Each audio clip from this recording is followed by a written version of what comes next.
আসসালামু আলাইকুম রহমতুল্লাহ বরকাত। আশা করি সকল ভিউয়ার্স ভালো আছেন। আলহামদুলিল্লাহ, আল্লাহ পাকের অশেষ মেহেরবানিতে আমিও ভালো আছি। বন্ধুরা, অনেকদিন পরেই আমি একটি ভিডিও টপিক নিয়ে আসলাম আপনাদের সামনে। তো যারা ভিডিওটি দেখতেছেন তারা অবশ্যই একেবারে শুরু থেকে শেষ পর্যন্ত দেখবেন। আজকের ভিডিও টপিকটা হবে একটি ডেট সেটের উপরে। ডেট সেটের ভিডিওগুলি আসলে করতে গেলে অনেকটা সময়ের প্রয়োজন হয়। সময়ের অভাবে অনেক সময় ডেট সেটের যেই ভিডিওগুলি আছে এগুলি দেওয়া হয় না। তো আজকে স্যামসাং একটি set A135 model, version model আর কি। তো এই সেটটা আমার হাতে আসছে অনেক দিন আগেই, তো আমি ফেলে রাখছি, কাজ করিনি। কাজ না করার একটা রিজন হলো এই বোর্ডটি আপনারা দেখতেছেন সামনে থেকে, শুধু নেটওয়ার্ক সেকশনের সিল বাদে পাওয়ার সেকশন, ইভেন এইখানে সিপিইউ সেকশন, চার্জিং সেকশন, তারপরে আপনার গ্রাফিক সেকশন, মানে সবই খুলছে। সেটটি খোলার রিজন হলো সেটটি চলতে চলতে বন্ধ হয়ে গেছিল। তারপরে এটা একটা টেকনিশিয়ান ভাই আমার কাছে দিছে, তারপরে উনি অন্য কোথাও দেখাইছিল, ওইখান থেকে এটার ওকে করে দিছে। ওকে করে দেওয়ার পরে কিছুদিন চলার পরে আবার বন্ধ হয়ে গেছে। তো যার কাছ থেকে ওকে করছিল উনি বলছিল যে এটার হয়তো বা সিপিইউ আর ইএমএমসি রিভলভ করা লাগবে, রিভলভ করলে হয়তো বা ঠিক হয়ে যাবে। তো উনি রিভলভ করছে যথারীতিভাবে। রিভলভ করার পরেও কোনো মানে আগে যে সেন্স পাইতো রিভলভ করার আগে, রিভলভ করার পরে দেখা যায় সেন্সে ডিফারেন্স আসছে। এবং যেহেতু যে ভাই আমার কাছে দিচ্ছে উনি একজন মেকানিক, উনি বললো যে ওনার কাছে সিপিইউ রিভলভ দেওয়ার আগে দেখা যায় আমাদের যে আই চার্জার আছে,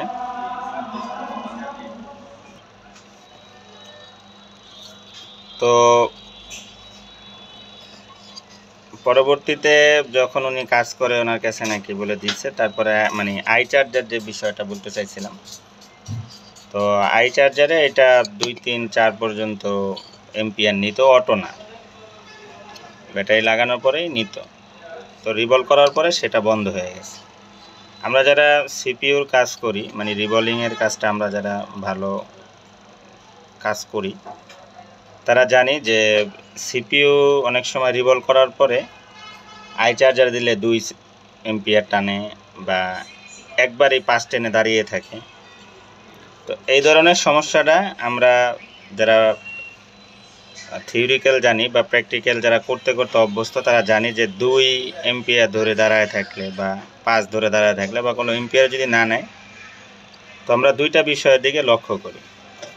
একটা হলো সিপিইউর আশেপাশে যখন আমরা রিসোল্ড করতে যাই তখন অনেক সময় দুটি লাইনের যে ক্যাপ থাকে ওই ক্যাপের ভিতরে রাং ঢুকে শর্ট হয়ে যায়, এটা একটা থাকতে পারে। আর যদি ওইটা না হয়, হয়তো সিপিইউর নিচের কোনো বল মিসিং হয়ে যেতে পারে, যেটা আপনার হয়তো বা সেট এম্পিয়ার টানার ক্ষেত্রে প্রযোজ্য বা প্রয়োজন।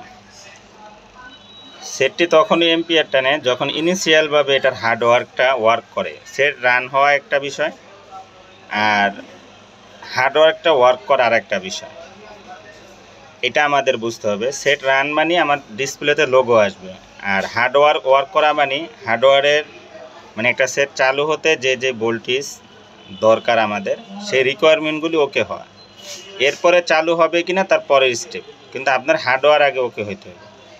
হার্ডওয়্যার ওকের জন্য আমরা অনেকগুলি লাইন মাপি। আজকের ভিডিওতে আমরা এগুলি যতটুকু আল্লাহ পাক তৌফিক দেয় বলার চেষ্টা করব। তো অবশ্যই আপনার ভিডিওটি দেখতে থাকুন। আরেকটা বিষয় হয়, যদি সিপিইউ রিভলভের পরে ইএমএমসিতে অতিরিক্ত হিট লেগে যায়, তো ইএমএমসির ভিতরে বল মেল্ট বা হিট লাগার কারণে ইএমএমসিটা বোর্ড থেকে ডিসকানেক্ট হয়ে গেলে তো এই ধরনের প্রবলেমটা আসে যে 2 এম্পিয়ার টান দিয়ে স্টক হয়ে থাকে, বা একবারে দিলেই 5 স্টক, লড়ালড়ি নেই, বা নেয় না। 3টা কন্ডিশনে আমরা এএমএমসি বা শর্টিংয়ের উপরে গ্রাহ্য দিই সিপিইউ রিভলের পরে। তো এইটা আমার কাছে যখন আসে আমি দেখছি যে কোনো এম্পিয়ারই টানে না। আমি আপনাদেরকে দেখানোর চেষ্টা করব। তো কিছু সময় এই যেই বোর্ডগুলি দেখতেছেন, যেগুলি অন্য টেকনিশিয়ানরা দেখে বা ধরেন আমার বোর্ডটা আরেকজন দেখলো, তাদের প্রথম কাজ হলো যে একটা হাত ঘুরে যখন বা 2টা হাত ঘুরে যখন আপনার কাছে মাদারবোর্ডটা আসবে, মানে এমনি কোনো মাদারবোর্ড বেঁকা না বা ফুলা না বা ওয়াটার ড্যামেজ না, নর্মালি ফোন, তা আপনার আই টেস্ট করতে হবে খুব সূক্ষ্মভাবে। একেবারে 100-তে 100, 100-তে 99 হলেই হবে না। আই টেস্টটা এমন একটা জিনিস, আপনার আই টেস্টে অনেক কিছু ধরা পড়বে যা আপনি মেজারমেন্টে মানে বুঝা সারতে পারবেন না। কেন সারতে পারবেন না সেটা আমি এই ভিডিওতে দেখাবো। যে আই টেস্টে আপনার কিছু না কিছু চোখে পড়বে যা আপনি মেজারমেন্টে হয়তো বা বুঝতে পারবেন না। তো চলুন আমরা এটার বোর্ডের পুঙ্খান্ন যেই সমস্যাটা একেবারে শুরু থেকে শেষ পর্যন্ত দেখি। সেট রান হবে কিনা আমি জানি না, সেটটাই দেখুন। আমি আপনাদেরকে যদি দেখাই, এই যে বোর্ডে আমি লাগাচ্ছি, এখানে রেবন লাগাই নিতেছি এবং এই যে কানেক্ট করে নিচ্ছি ডিসপ্লে এবং ব্যাটারি। এরপর আমাদের, আমি তো ফ্রন্ট ক্যামেরা দিয়ে ভিডিও করতেছি, এই জন্য একটু ভিডিওটা ইয়ে হবে। এই যে আমরা এখানে এটা লাগাই দিছি, আর আপনারা যদি দেখেন যে আমার এইখানে এই যে এটা হয়েছে টাইপ সির যে পুটটা, এখানে কোনো এম্পিয়ার নাই, একেবারে 0 কোনো এম্পিয়ার টানছে না এবং আমার এই যে সেটটা লাগানো আছে। তো বিষয় হলো এটা এম্পিয়ার নেয়ই না, কোনো এম্পিয়ারই নিচ্ছে না। ঠিক আছে, যে এতক্ষণ লাগায় রাখছি কোনো গিয়ার নাই, এই অবস্থা। দেখি সেটে আমরা কি সমস্যা বা কতটুকু পর্যন্ত সলভ করতে পারি, এবং সলভ না করতে পারলে এখান থেকে আমাদের কিছু শিক্ষণীয় আছে কিনা। তো বন্ধুরা, আমি ভিডিও মাদারবোর্ড দেখানোর আগে একটা জিনিস বলি। আমরা একটা সেটে যখন কাজ করব, মূলত আমাদের একটা সেটে কি কি দেখা প্রয়োজন সেইটা সংক্ষিপ্তভাবে বোঝানোর চেষ্টা করি। দেখুন, প্রথমত একটি সেট যখন আমাদের কাছে আসবে ডেট অবস্থায়, আমরা সবার আগে চেক করব ওইটার ভিতরে আপনার অটো কোনো শর্ট আছে কিনা। প্রথমত মানে আপনি ডিসি পাওয়ার সাপ্লাই এখানে অ্যাডজাস্ট করার পরে দেখা গেল যে আপনার এখানে হাই এম্পিয়ার বা 2, 3, 4 এরকম অটো এম্পিয়ার নিচ্ছে, তাহলে আপনি একটা ক্লু খুঁজে পাবেন যে আপনার সেটে কোথাও না কোথাও হয়তো মাইনার শর্ট নাহলে হয়তো বিগ শর্ট এটার ভিতরে আছে। এটা আপনার খুঁজতে হবে, যারা আমরা জানি শর্ট কীভাবে খুঁজতে হয়। আর যদি তা না থাকে তাহলে যেটা করতে হবে যে আপনার 2টা জিনিস চেক করতে হবে। এক হলো চার্জার দিয়ে দেখতে হবে যে আমাদের এম্পিয়ার কত টানে। চার্জিংয়ের আই চার্জারের, ঠিক আছে, আই চার্জারের এম্পিয়ারের উপর অনেক কিছু ডিপেন্ড করে। যারা অনেক দিন ধরে আমরা কাজ করতেছি আমরা জানি যে এইটার এম্পিয়ার টানার উপর আমরা অনেক কিছু বুঝতে পারি। আচ্ছা, তো এরপরে যেটা দেখতে হবে, যদি দেখা যায় নর্মালি এম্পিয়ার নিচ্ছে, তো দেখতে হবে আপনার বিপিএস তৈরি হয় কিনা। ঠিক আছে, মানে চার্জিং আইসির পাশে বিপিএস তৈরি হচ্ছে কিনা। বিপিএস কত তৈরি হবে আপনার যদি চার্জারে দিয়ে মাপেন, শুধু চার্জার ব্যাটারি খুলে রেখে শুধু চার্জার দিয়ে মাপেন, তাহলে আপনি মোটামুটি এইখানে পাবেন 3 থেকে নিয়ে 4.2 ভোল্টেজ পর্যন্ত। আর যদি দেখা যায় আপনার শুধু ব্যাটারি লাগিয়ে মাপেন, তো ব্যাটারিতে যা থাকবে এইখানেও তাই পাবেন।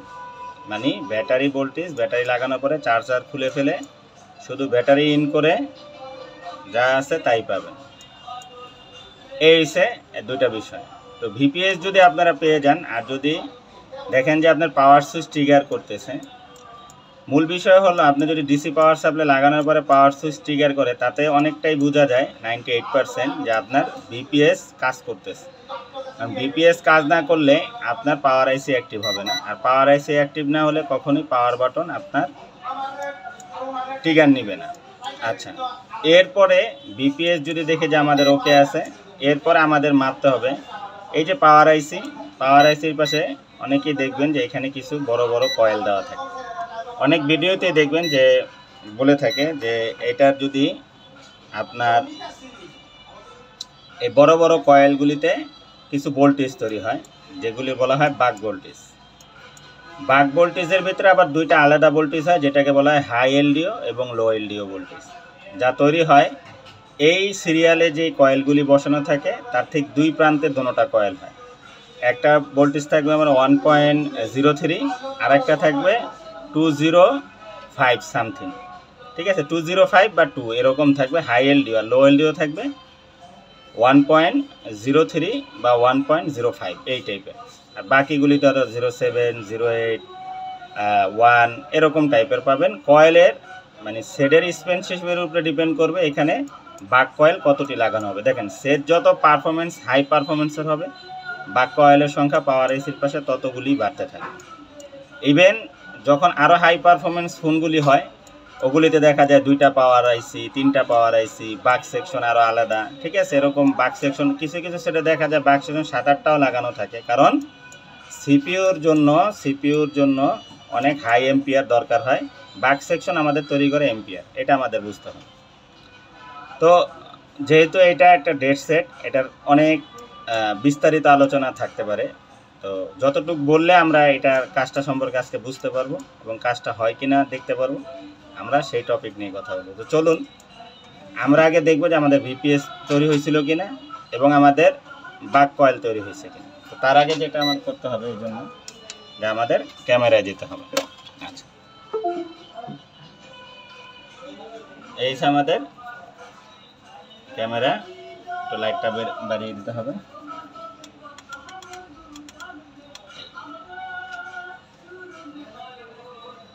এই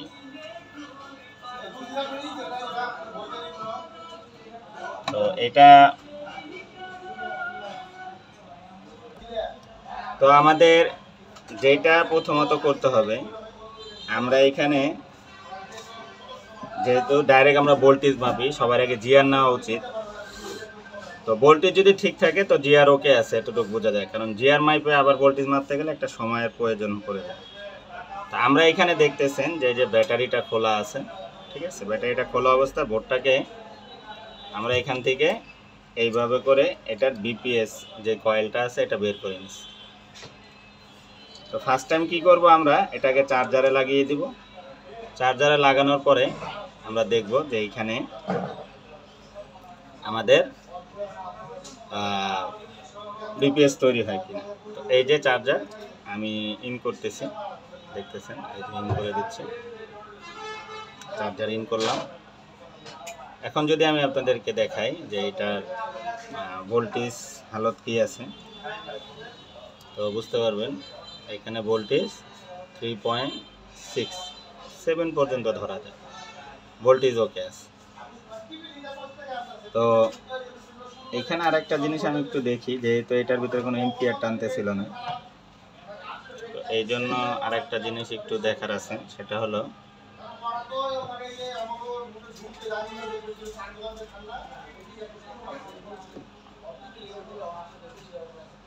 এখানে একটা বুট ক্যাপ থাকে। আমার বুট ক্যাপটা ঠিক আছে কিনা এটা একটু দেখতে হবে। 3.6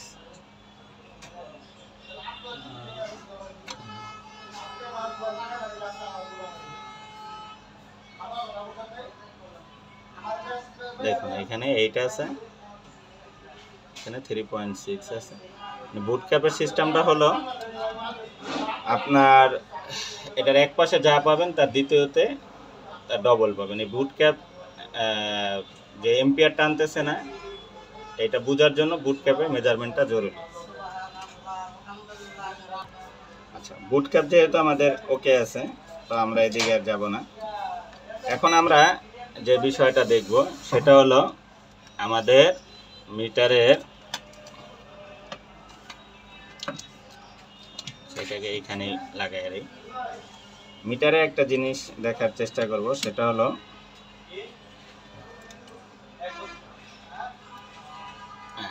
এইভাবে রেখে যদি আমরা মাপ দেই তাহলে ইজিলি বুঝতে পারবো। এই ঠিক আছে।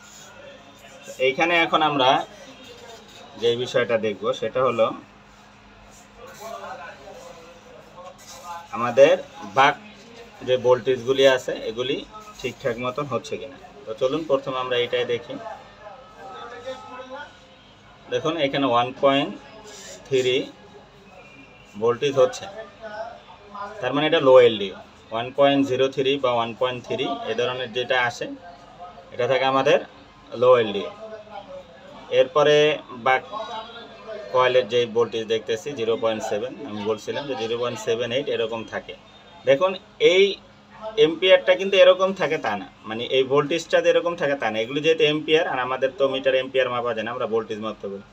এটা হচ্ছে এখন একটা ডেড সেট মৃত অবস্থায়, একেবারে লো পারফরমেন্স অবস্থায় এই এই এই ভোল্টেজ দেখতেছি। কিন্তু আপনি যখন একটা গেম খেলবেন রানিং সেটে, তখন ভোল্টেজ মাপলে কিন্তু 1.3-2 এরকমও আসতে পারে, কারণ তখন হাই পারফরমেন্সে যখন ফোন চলে যাবে, কারণ সেটের দুইটা মোড থাকে, একটা হচ্ছে লো পারফরমেন্স মোড, একটা হচ্ছে হাই পারফরমেন্স মোড। আর এইটা এখন চলছে ডেড পারফরমেন্স মোড, সেটটা ডেড অবস্থায় এরকমই আপনারা মেজারমেন্ট পাবেন। তো এইটা আপনারা দেখে রাখতে পারেন যে কত কত ভোল্টেজ। কোনো সময় সেট ডেট আসলে অন্তত A135 সেটগুলি, তখন আপনারা এখান থেকে এই ভোল্টেজগুলি এভাবে মেজারমেন্ট করে নিতে পারবেন। এটার একটা ডাটা শিটও বলতে পারেন। তো এইখানে দেখেন 2 ভোল্ট আছে, আর বাকি সবগুলিতে আমাদের ভোল্টেজ বাক ভোল্টেজ একেবারেই পারফরমেন্স অনুযায়ী ওকে আছে, ঠিক আছে। এখানের সময় ভোল্টেজ আসবে আসবে না, কারণ সেটি এখন পারফরমেন্সে নেই, কিন্তু আমাদের কাজ হচ্ছে। একটা বিষয় হলো বুঝতে হবে যে এই বাক ভোল্টেজ তৈরি হলে আমরা আসলে কি বুঝবো। দেখুন, বাক ভোল্টেজ তৈরি তখনই হবে, বাক ভোল্টেজ তৈরির আগে যে রিকোয়ারমেন্টগুলি আইসির লাগে, যারা আমরা 6357 সিআরবির অনেকেই ডাটা শিট সম্পর্কে জানি, কারণ এটা নেটে অনেক অ্যাভেলেবল। তো বিপিএস লাগে, ক্লক ভোল্টেজ লাগে, এসপিএমআই প্রোটোকল দরকার হয়, তারপরে আপনার 1.8 ভিআই 1.8 ভোল্টেজ দরকার হয়, তারপর L5 ভোল্টেজ দরকার হয় ফার্স্ট টাইমে আপনার সেটটা ট্রিগার করার জন্য এবং পাওয়ার আইসি এনেবল হওয়ার জন্য। এগুলি যখন ওকে হয় তখনই যে আমাদের বাক ভোল্টেজ তৈরি হয়। আরও অনেক বিষয় থাকে, ক্রিস্টালের যেই পালস আছে, ঠিক আছে। তো এইটা কিলো হার্টস, এই যে এটা ক্রিস্টাল, আর এটা হচ্ছে অক্সিলেটর ক্রিস্টাল লাগানো, এটা হচ্ছে ক্রিস্টাল অসিলেটর, ঠিক আছে। এটা অক্সিলেটর ক্রিস্টাল, আছে ক্লোক ক্রিস্টাল লাগানো আছে, সরি, এটা হচ্ছে যে আমাদের অক্সিলেটর ক্রিস্টাল, আর এটা হচ্ছে ক্লোক ক্রিস্টাল, যেটাকে আমরা আরটিসি নামে জানি। আর এটা হচ্ছে ক্রিস্টাল অসিলেটর বা অক্সিলেটর ক্রিস্টাল, দুটোই বলতে পারেন। এবং এইটার জন্য আবার আলাদা দেখেন আইসিও করা হয়েছে, এটা কনভার্ট আইসি বলতে পারেন, এটারও একটা বিস্তারিত কাজ আছে। আগে এইখান থেকেই পাওয়ার আইসিরে দিতে, এখন এইটারে দিতেছে। তো এইখান থেকে সব জায়গায় ও যেখানে পালস দরকার, ক্লক পালস, সেখানে প্রডিউস করতেছে। তো এইখানে কোনো সমস্যা নেই, এইখানেও টিন উঠাইছিল, আর এই টিনটা এটার সাথেই থাকে, এই টিনটা উঠাতে গেলে এটা উঠে যায়। তো এটার হিসাব এখন বাদ। তো বিষয় হলো ক্লক তৈরি হতে হবে, তারপরে আপনার ভিপিএস ভোল্টেজ, এই পাওয়ার আইসির ভিতরে অনেকটা ডিপার্টমেন্ট থাকে, সবকটা ডিপার্টমেন্টে, বিশেষ করে বাক ডিপার্টমেন্টে যেতে হবে। তারপরে এটার পাওয়ার ডিপার্টমেন্ট আছে পাওয়ার আইসির, যেটা আপনার এই বাক সেকশনকে রানিং করে। এই সব ডিপার্টমেন্টে ভিপিএসে যখন পৌঁছাবে তখন এসপিএমএ প্রোটোকল চালু হবে। প্রোটোকল চালু হওয়ার পরে আপনার এই ক্লক রান হবে, ক্লক রান হওয়ার পরে আরটিসি রান হবে, এরপরে আপনার সিপিইউ রান হবে, তারপরে যে আপনার এই বাক ভোল্টেজ তৈরি হওয়া শুরু করে। সিপিইউ রান উঠায় ফেলালেও বাক তৈরি হবে, কারণ এই বাক তৈরির সাথে সিপিইউর সাথে কোনো সম্পর্ক নেই। কিন্তু আপনার এই বাক তৈরি হওয়ার পরে যে এলডিও ভোল্টেজগুলি তৈরি, এলডিও ভোল্টেজ কোনগুলি দেখেন, অনেকেই জিজ্ঞেস করে যে ভাই এলডিও ভোল্টেজ কোনগুলি। বাকের আগের ভোল্টেজগুলি বললাম, যে আপনার অক্সিলেটর ক্রিস্টালের ফ্রিকোয়েন্সি তৈরি হওয়া বা পালস তৈরি হওয়া, তারপরে বিপিএস তৈরি হওয়া, তারপরে আরও কিছু গুরুত্বপূর্ণ ভোল্টেজ আছে 1.8 2.8, এগুলি তৈরি হওয়ার পরে আপনার পাওয়ার আইসি ট্রিগার নেয়, তারপরে যে আমাদের হাই এলডিও লো এলডিও এবং বাক তৈরি হওয়া শুরু করে।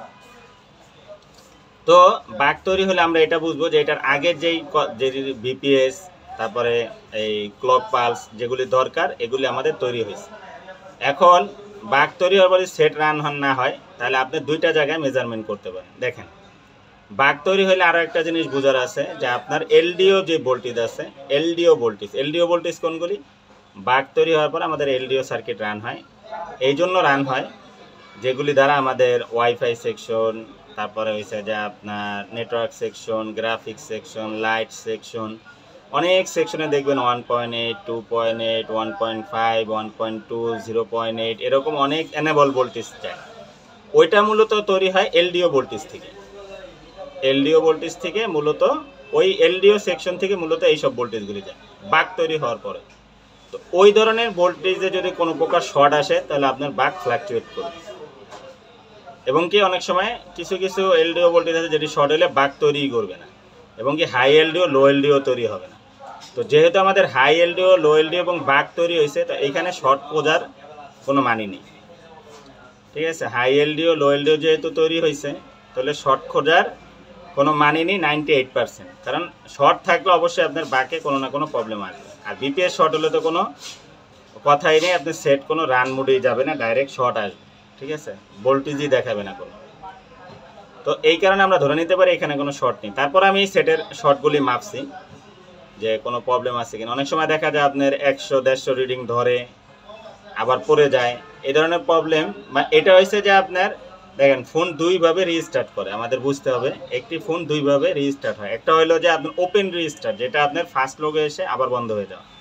আর একটা হলো সেন্সিং রিস্টার্ট, মানে কি সেট রান হয় না কিন্তু আপনার 100, 150, 120, 70, 80 এরকম উঠে ছেড়ে দিলে পড়ে যাচ্ছে।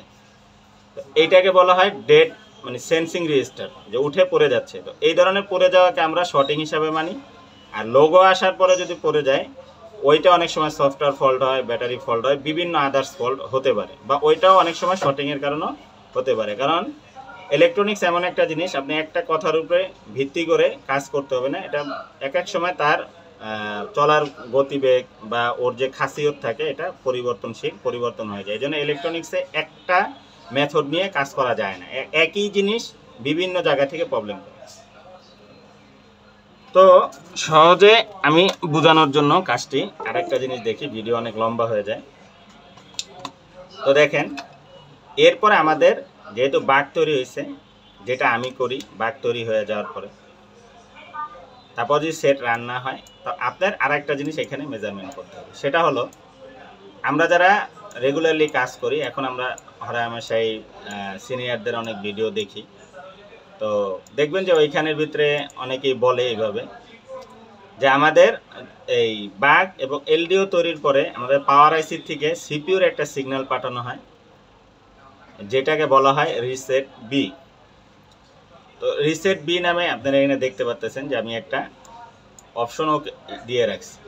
দেখেন এটা আমাদের সিপিইউতে আসছে কোথা থেকে, আমাদের পাওয়ার আইসি থেকে। দেখুন পাওয়ার আইসি থেকে এই রিসেট বি সিগন্যাল আসছে। এটা কেন দেওয়া হয় সিপিইউরে? সিপিইউরে পাওয়ার আইসি বলতে থাকে যে আমি তোমাকে বাক দিছি, এলডিও তৈরি করছি, এবং এই সব এলডিওগুলি সব সেকশনে কাজ করতেছে কিনা এগুলো সিপিইউ মেজারমেন্ট করতে পারে প্রোটোকলের মাধ্যমে। তো এগুলি কি সব ওয়ার্ক করতেছে কিনা, সমস্যা হয়েছে কিনা, বা এটি কি ওকে কিনা, তো এই সিগন্যালটা দিয়ে ওরা এটা প্রশ্ন করে পাওয়ার আইসি সিপিইউরে, সংক্ষিপ্তভাবে বলতেছি যে এটা ওকে কিনা। তো যখন সিপিইউ এই সবগুলি ওকে পায়, তখন সিপিইউ থেকে আরেকটা সিগন্যাল দেওয়া হয় পাওয়ার আইসিরে যে হ্যাঁ ওকে। কি ওকে? ওকে দেখা যায় পিএস হোল্ড নামে। ঠিক আছে, পাওয়ার পিএস হোল্ড নামে একেবারে লাস্ট এন্ডে সিপিইউ একটা সিগন্যাল পাঠিয়ে দেয়। এবং রিসেট বিতে আপনার যে সিগন্যাল পাবেন সেটাও আপনার 1.8 ভোল্ট। রিসেট বিতে আপনি যে সিগন্যাল পাবেন এটাও আপনার 1.8 ভোল্ট আসবে। পিএস হোল্ডে যেই সিগন্যাল পাবেন এখানে আপনার 1.8 ভোল্টেজ পাবেন। ঠিক আছে, তো এইটা যখন পাওয়ার এখান থেকে বের হওয়া শর্ত না, এটা বের হয়ে পাওয়ার আইসিতে যাইতে হবে। আমি এরকমও কেস পেয়েছি, এইখানে পিএস হোল্ডার 1.8 আছে কিন্তু আমার সেট রান হচ্ছে না।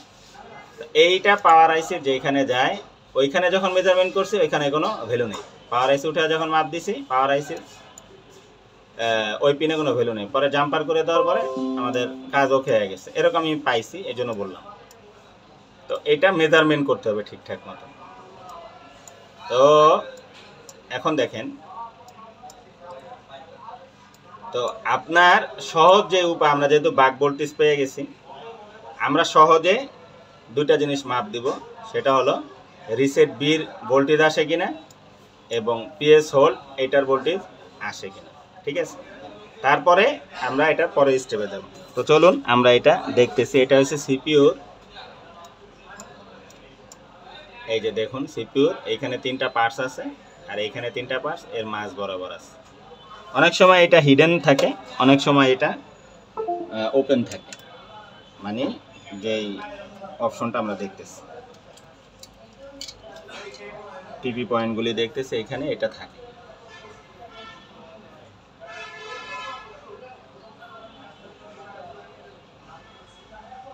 দেখুন এইখানে এই যে দুটো পয়েন্ট আমি বের করে রাখছি। এইখানে আগে আমরা যেটা করব যে ডায়োড ভ্যালুতে দেখব যে আমাদের এখানে ওমস আছে কিনা। দেখুন এখানে ওমস মাপাটা মানে ডায়োড ভ্যালু মাপাটা একটা বোকামি আমি মনে করি। কারণ হলো এইখানে আপনার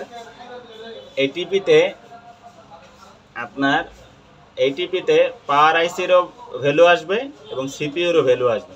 তো সিপিইউ থেকে যদি ভ্যালু মিসিং হয় আপনি মাপলে তারপরে পাওয়ার আইসিটা পাইবেন। তা আপনার কাছে মনে হইতে পারে যে এটা মনে হয় টিপি পয়েন্ট ওকে। তো এটা মাপার সহজ উপায় হলো পাওয়ার আইসি রিমুভ করতে হবে এবং এখান থেকে ধরে পাওয়ার আইসিতে বিট মুভে দেখতে হবে, এখান থেকে বিট মুডে পাওয়ার আইসি ওখানে বিপ দেয় কিনা এবং এটাও দেখতে হবে পাওয়ার আইসি বিপ দেয় কিনা। যদি বিপ দেয় তাহলে এইখান থেকে পাওয়ার আইসি পর্যন্ত আপনার এই লাইন ওকে। তো পাওয়ার আইসি লাগালে এখানে ভ্যালু আসবো এবং পাওয়ার আইসি লাগানোর আগে এখানে দেখবেন ডায়োড ভ্যালুতে মান আছে কিনা, তাহলে বুঝবেন যে সিপিইউর মানও এখানে আছে। এটা হচ্ছে মুখ্য মেজারমেন্টের উপায়। তারপর আমি এখানে দেখাই, এখানে আপনি ভ্যালু পাবেন 412। এই উপরেরটা হচ্ছে পিএস হোল্ড আর এটা হচ্ছে যে রিসেট বি যেটা পাওয়ার আইসি থেকে আসবে। এটাই আছে আপনার 425। তো 412 425 এই দুটা মেজারমেন্ট আমরা এখানে পাইছি। তো এখন আমরা দেখব যে এইখানে আমাদের মূল যেটা আমরা খোঁজার জন্য আসছি যে আমাদের ভোল্টেজ আসে কিনা। হ্যাঁ 1.8 ভোল্টেজ। তো সিগন্যাল ডিএসও দিয়ে মাপা যায়, আমার কাছে মিনি ডিএসও আছে। তো ভিডিও বড় করব না, আমরা সংক্ষিপ্তভাবে সহজে যেভাবে বুঝতে পারবেন সেটা আমরা দেখব। তো দেখুন এটা লাগিয়ে দিলাম। লাগিয়ে দেওয়ার পরে আমরা চার্জার লাগানোর পরে দেখব এখন আমাদের ভোল্টেজ আসে কিনা। তো চলুন আমরা এটাকে ভোল্টেজ মোডে নিয়ে নিই।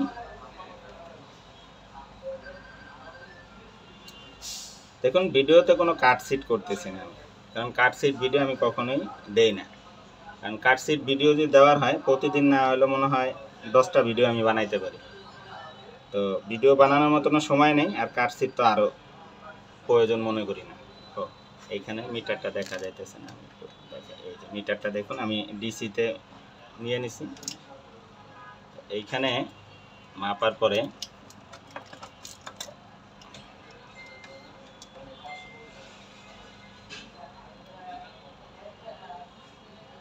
একটু সমস্যা হয়,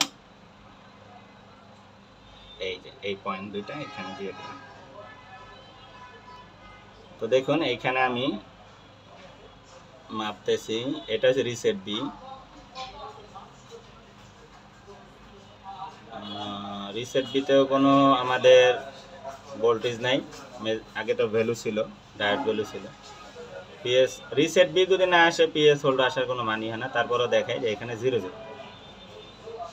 এখন মজার বিষয় হলো দেখেন যে এই রিসেট বি কেন তৈরি হবে না। দেখুন আমি আগেই বলছি রিসেট বি তখনই তৈরি করবে যখন আপনার বাক এবং এলডিও এবং ক্লক যত রকমের ভোল্টেজ আছে সব ওকে, কোনো প্রবলেম নাই, সব কিছু ওকে আছে, কোনো প্রবলেম নাই। এরপরেই পাওয়ার আইসি ওরে বলবো। কারণ দেখুন আপনি একটা মানুষকে দাওয়াত করে খাওয়াইছেন বা একটা মানুষকে বলছেন তোমারে 12টা আইটেম দিব। তো 12টা আইটেমের ভিতরে আপনি তার 11টা দিয়ে যদি জিজ্ঞেস করেন যে সব পাইছো, সে কিন্তু উত্তর দিবেন না। 12টা দেওয়ার পরেও যদি আপনি অ্যান্সার কোয়েশ্চেন করেন তো অ্যান্সার আসবে যে হ্যাঁ। এইখানে এলডিওর বিষয়টা আমি সংক্ষিপ্তভাবে এইভাবেই বলতে চাচ্ছি যে এলডিও যে ভোল্টেজ বা শেডের আদার্স যেই ক্লক লাইনগুলি আছে বা আপনার দেখা যায় যে এলডিও ভোল্টেজগুলি আছে যেটা ইএমএমসি রান হচ্ছে বা আপনার পাওয়ার আইসির অন্য সেকশনগুলি রান হতে হচ্ছে। হ্যাঁ, তো এই যে মিসিং যে বিষয়টা আছে এটা যদি হয়ে যায় বা কোনো জায়গায় যদি শর্টিং হয়ে যায়, এমন লাইন শর্টিং হয়েছে যেটা আপনার অটো এম্পিয়ার নিবে না, এলডিওর এমন কোনো লাইন শর্ট হয়েছে যা আপনার বাক বা এলডিও হাই এলডিওর ভিতর প্রভাব ফেলে না, কিন্তু ওইটা যদি আপনার শর্ট থাকে তো রিসেট বি তৈরি করবে না, কারণ পাওয়ার আইসি তো যে কোনো এক জায়গা থেকে পঙ্গু হয়ে গেছে, তো ও রিসেট বিও দিবে না আর ও পিএস হোল্ডও দিবে না। দেখুন রিসেট বি আসছে কিন্তু পিএস হোল্ড বের হয় নাই, তাহলে আপনার ফল্ট একটা হইতে পারে, আপনার সিপিইউ খারাপ হয়ে গেছে, নাহলে সিপিইউ রিভলভ করতে হবে। কিন্তু রিসেট বি আসে নাই, তাহলে আমরা সিপিইউকে দোষী করতে পারি না। রিসেট বি যদি না আসে তাহলে আমাদের এলডিও ভোল্টেজ এবং ক্লক যেই লাইনগুলি আছে এগুলি ভালো করে চেক আউট করতে হবে, এবং রিসেট বি তৈরি হওয়ার পরেই আমরা পিএস হোল্ডের দিকে যাব। তো রিসেট বি কেন তৈরি হচ্ছে না আমি সংক্ষিপ্তভাবে দেখাই। এটা আমি প্রায় আধা ঘন্টা মেজারমেন্ট করার পরে, কারণ এই ধরনের ইয়াগুলি আপনার এমনি তেমনি চোখে আসবে না। তো এইটা কিন্তু আমি বলছি যে একজন ভাই, উনি অনেক দক্ষ, যার কাছে দেখাইছে, আমি ওনাকেও চিনি। সিপিইউ এবং ইএমএমসি রিভলভ করার পরে কি বলছিল যে আমাদের আই চার্জারে কোনো এম্পিয়ার নেওয়া বন্ধ হয়ে গেছে। আমি ভাবছি যে হয়তো বা সিপিইউ আর ইএমএমসির মাঝখানে হয়তো বা কানেকশন মিসিং হয়ে গেছে, এটাই আমি ধরে নিয়েছিলাম তার কথা থেকে, বা ভাবছি ইএমএমসি খারাপ হয়ে গেছে, আমাদের হিট খেয়ে ইএমএমসি খারাপ হয়ে যায়, ঠিক আছে। তো আমি যেটা এটাকে জাজ করছি, ভালো করে আই টেস্ট করার পরে দেখুন সিপিইউ আর ইএমএমসির পাশে অনেক সময় দেখবেন এই দুইটার মাঝখানে আমাদের অনেক সময় এই যে এরকম রেজিস্টার থাকে, অনেক সময় সিএলকে থাকে, তারপর বিসিসি থাকে, ভিডিডি কি থাকে, মানে যেটি আমাদের ইএমএমসি ওই যে ফ্ল্যাশের সময় জাম্পার করি আমরা। তো তদ্রূপ এইখানে এই পাঁচটা আছে, আর এইখানে এটা ছিল না, কারণ এখানে সোনালি কালার হয়ে গেছে, কিন্তু এইটা আমাদের আবার দেখা যায় সিলভার কালার হয়ে গেছে রাং লেগে। তো বোঝার বিষয় হলো যে এটা যে সিলভার কালার হয়েছে, তাহলে এই যে সিলভার কালারের যে ইয়াটা এইখানে হয়তো বা পার্ট ছিল, কিন্তু দেখুন এটা বোঝাই যায় যে এটা হয়তো সিপিইউ বা ইএমএমসি রিসোল্ভ করার সময় এখান থেকে এই পার্টস উঠে গেছে, সাথে রাঙও নিয়ে গেছে। তো যার কারণে বোঝা যায় এখানে কিছুই হয়তো ছিল না বা থাকতে পারে। তো দেখুন আমি যেটা সহজে দেখছি যে এইখানে আমরা গেছি এটার বোর্ডে, তো বোর্ডে আইডেন্টিফাই দেওয়ার পরে আমি ভালো করে এটার সাথে আর বোর্ডের সাথে মিলাচ্ছিলাম, তো দেখলাম এই পার্সটা আমাদের আছে, দেখুন এই পার্সটা আমাদের আছে, বাট এই পার্সটা মিস। এটা কি পার্স দেখুন পার্স, তাহলে বুঝতে পারবো আমরা। আমি সংক্ষিপ্তভাবে দেখাই দিতেছি, কিন্তু কাজটা অনেক জটিল ছিল, এই জন্য আই টেস্টের খুব দরকার। এগুলি দেখেন বাগ তৈরি হয়েছে, কিন্তু আপনার রিসেট বি তৈরি হয় না। তো অনেকে দেখবো শর্টিং নাই, তো বারবার পাওয়ার আইসি চেঞ্জ করতে থাকবো, কিন্তু জাস্ট খালি একটি চোখের দেখার কারণে একটা সেটের অনেক সমস্যা হয়ে যায়। আমরা আগে এটা, আমি এখনো কিন্তু জাম্পার করি নাই, ঠিক আছে, এটা জাম্পার করে দেখবো যে আমাদের পিএস হোল্ড এটা তৈরি হয় কিনা, তারপরে সেট রায়না হয় কিনা পরেরটা পরে। কিন্তু আমরা মিসিং পাওয়ার পরে আমি এই ভিডিওটা তৈরি করা শুরু করছি যে আপনাদের বোঝানোর জন্য। তো এখানে দেখা যাচ্ছে ইএমএমসি ক্লক, এনে দেখেন সিএল মানে সিএলকে, এটা আসছে কোন থেকে আপনি যদি দেখেন, তো এইখান থেকে আমরা যদি ক্লিক করি তো এটা ইএমএমসিতে ঢুকছে, ঠিক। আর ইএমএমসির জন্য ক্লক আসছে কোথা থেকে, যদি এখান থেকে করি তো দেখেন সিপিইউ ডিপ ক্লক ডিপার্টমেন্ট থেকে, মানে সিএলকে ডিপার্টমেন্ট থেকে, দেখেন সিএলকে ডিপার্টমেন্ট থেকে এটা আসছে। তো মাঝখান থেকে এটা কি মিসিং।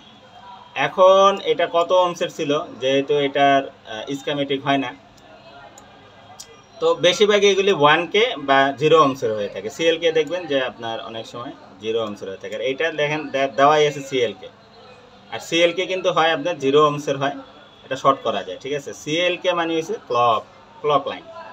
তো এই সিএলকেটা আমরা এখন শর্ট করে দিব, শর্ট করে দেখব যে আমাদের কাজটা হয় কিনা। আমি শর্ট করি, যেহেতু আমাদের এখানে শর্ট করা নাই, এই যে এখানে আমি শর্ট করে তারপর আমি আবার ভিডিওতে আসতেছি। তো আমরা এখানে চিকন করে একটা জাম্পার করে নিছি। তো এখন আমরা দেখব যে এইখানে আসলে এই যে রিসেট বি আর পিএস হোল্ড এখানে কি ধরনের ইয়া হয়। তো লাগাই দিলাম,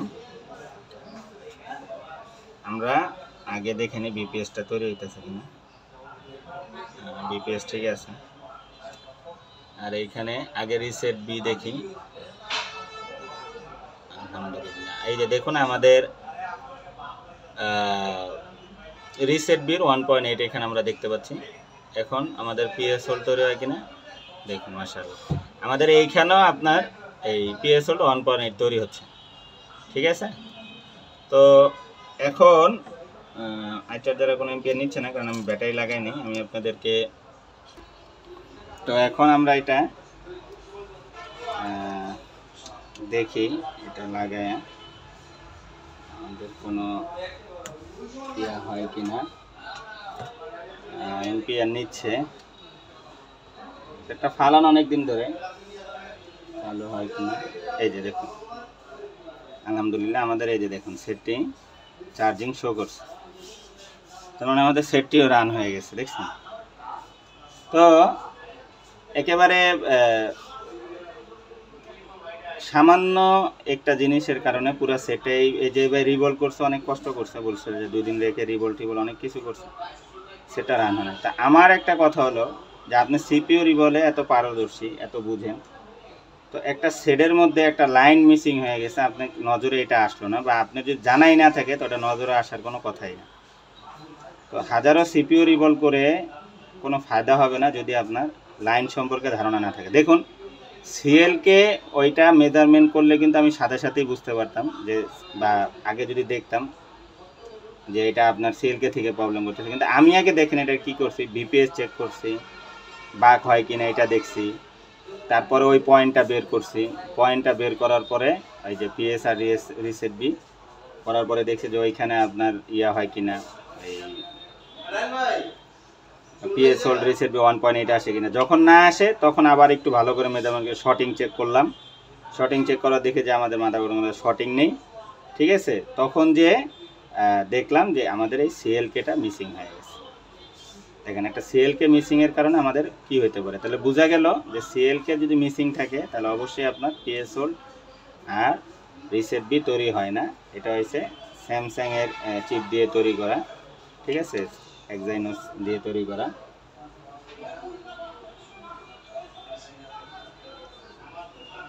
তো এখানে এম্পিয়ারও টানতেছে, আমি আপনাদেরকে যদি দেখাই দেই তাহলে বুঝতে পারবেন। এই যে আমার আই চার্জারে এটা হয়েছে যে এই যে এইটা মেজারমেন্টটা এখানে এই যে 0.4 নিতেছে। ব্যাটারিতে চার্জ নেই, এই কারণে অনেকক্ষণ ধরে চার্জিং লোগোতে আছে। তো ব্যাটারিটা ভালো করে চার্জ দিয়ে আমরা দেখব যে আমাদের সেটটি পরিপূর্ণ রান হয় কিনা। যেহেতু এতটুকু রান হয়েছে ইনশাল্লাহ আশা করা যায় বাকিটাও হবে।